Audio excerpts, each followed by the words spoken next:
টানা দ্বিতীয়বার অনূর্ধ্ব-20 সাফের শিরোপা জয়ের আনন্দে ভাসছে দেশ। সেই আনন্দ ছুঁয়ে গেছে জাতীয় দলের ফুটবলারদেরও।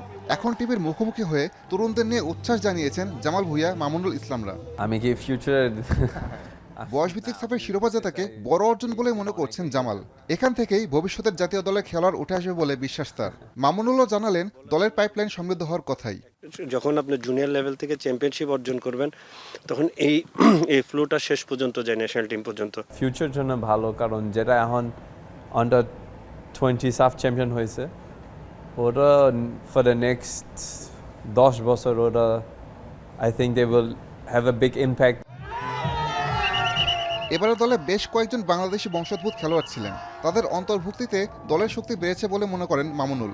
জামালের মতে প্রবাসী খেলোয়াড়রা সুযোগ পেয়ে নিজেদের প্রমাণ করেছেন।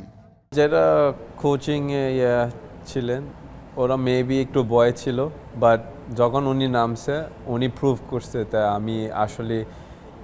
আমি ইজিলি এই লেভেল খেলতে পারি। তারা আসার পর আমাদের স্ট্যান্ডার্ডটা বাড়ে, তাদের আসার পর আমাদের টিমের স্ট্যান্ডার্ডটা আরেকটু বেড়ে যায়। আমি মনে করি এটা আমাদের জন্য খুবই ভালো সাইড। যুক্তরাষ্ট্র প্রবাসী রোনানের পারফরমেন্সে মুগ্ধ জামাল। সাবজয়ী দল থেকে এই ফরওয়ার্ডকে দ্রুত জাতীয় দলে দেখতে চান মামুনুল। রোনান আসার পর টিমে যে জিনিসটা হয়েছে, সে চেঞ্জিংয়ে নামার পর 2 গোল করা, free কিকে extraordinary free kick goal করা। আমি মনে করি যে নেক্সট আপনি ন্যাশনাল টিমে তাকে ডাকা উচিত। I think both of them অনেক ভালো খেলছে। রোনান উনি একটা আই ক্যাচিং প্লেয়ার, উনি গোল করেছে, অ্যাসিস্ট করেছে, সো ওনার impact was eye catching.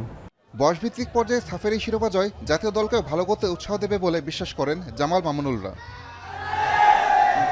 Asaduzzaman Liton, এখন, ঢাকা।